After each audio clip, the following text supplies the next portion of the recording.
All the students eager to learn English are welcome to our channel Learning English.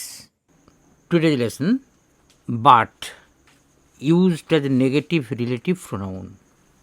But যখন relative pronoun হিসাবে complex সেন্টেন্সে ব্যবহার করা হয় তখন তার পরিবর্তে that do not, that does not অথবা who do not, who does not ব্যবহার করা হয়।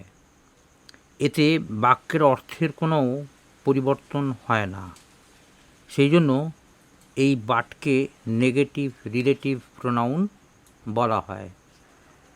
মনে রাখতে হবে, প্রিন্সিপাল ক্লজের সাবজেক্ট যদি ব্যক্তিবাচক হয় তাহলে নেগেটিভ প্রোনাউন হিসাবে থাকা বাটের পরিবর্তে হু do not, who does not ব্যবহার করা হয়। আর সাবজেক্ট যদি ব্যক্তিবাচক না হয় তাহলে রিলেটিভ প্রোনাউন হিসাবে থাকা বাটের পরিবর্তে that do not, that does not ব্যবহার করা হয়। এবারে কিছু উদাহরণ পর্যালোচনা করা যাক। First example, there is none here but wants your good. এখানে প্রিন্সিপাল ক্লজ দেয়ার ইজ নানের নান হলো একটা ব্যক্তিবাচক সাবজেক্ট, থার্ড পারসন সিঙ্গুলার নাম্বারে আছে। অতএব বাটের পরিবর্তে অর্থ অপরিবর্তিত রেখে বাক্যটাকে নিম্নলিখিতভাবে লেখা যায়।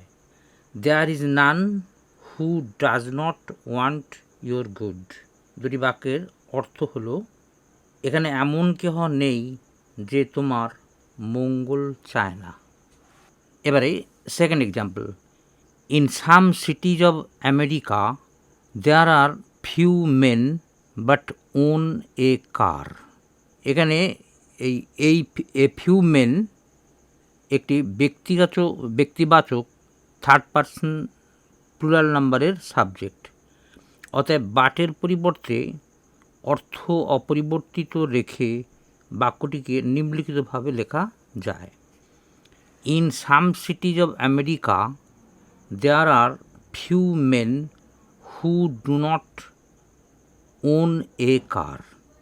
দুটি বাক্যের অর্থ হল, আমেরিকার কোনো কোনো শহরে খুব কম লোক আছে যাদের মোটর গাড়ি নেই।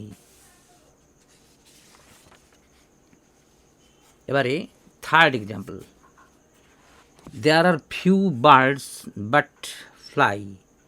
এখানে দেয়ার আর ফিউ বার্ডস এর প্রিন্সিপাল ক্লজের সাবজেক্ট ফিউ বার্ডস একটা অব্যক্তিবাচক প্লুরাল নাম্বারের সাবজেক্ট।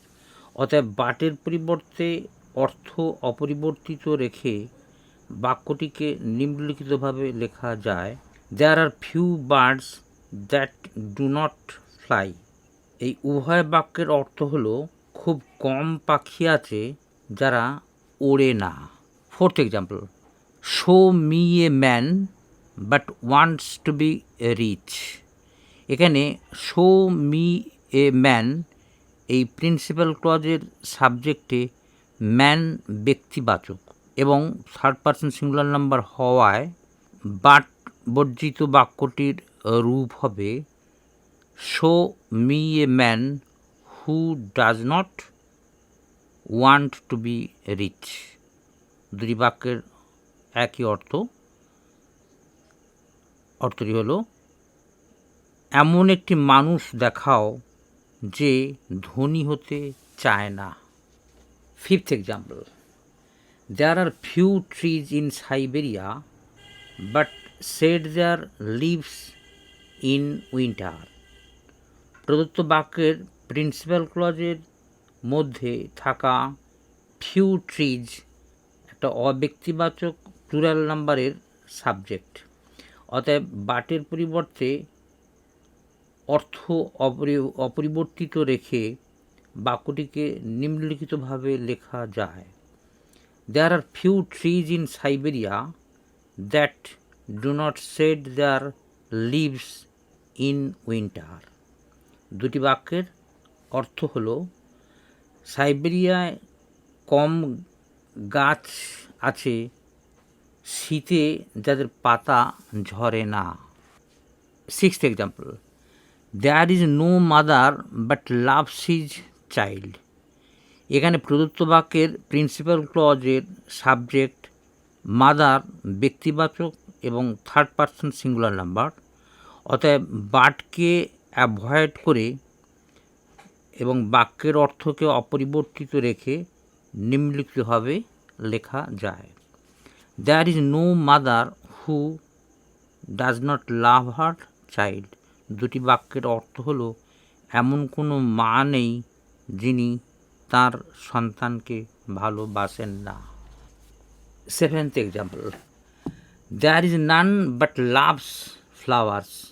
এখানে প্রিন্সিপাল ক্লজের সাবজেক্ট নান ব্যক্তিবাচক এবং থার্ড পারসন সিঙ্গুলার নাম্বার, অতএব বাট বর্জিত বাক্যটি হবে there is none who does not love flowers.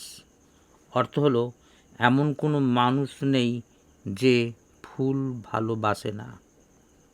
8th example, there is no dog but barks at a stranger. আগের নিয়ম অনুসারে বাট বর্জিত বাক্যটি হবে there is no dog that does not bark at a stranger. অর্থ হলো এমন কোনো কুকুর নেই যে অপরিচিত ব্যক্তিকে দেখে ডাকে না। 9th example, there is no tree but has medicinal value. There is no tree that does not have medicinal value. দুটি বাক্যের অর্থ হলো এমন কোনো গাছ নেই যার মধ্যে ওষুধের গুণ নেই। 10th example, there are still many men but know 3 hours। আর বাট বর্জিত বাক্যটি হবে there are still many men who do not know 3 hours। দুটি বাক্যের অর্থ হলো এখনও অনেক মানুষ আছেন যারা পড়তে লিখতে এবং যোগ বিয়োগ গুণ ভাগ করতে জানেন না, অর্থাৎ এখনও বহু নিরক্ষর মানুষ আছেন। তাহলে আজ এই পর্যন্ত। Thank you for watching.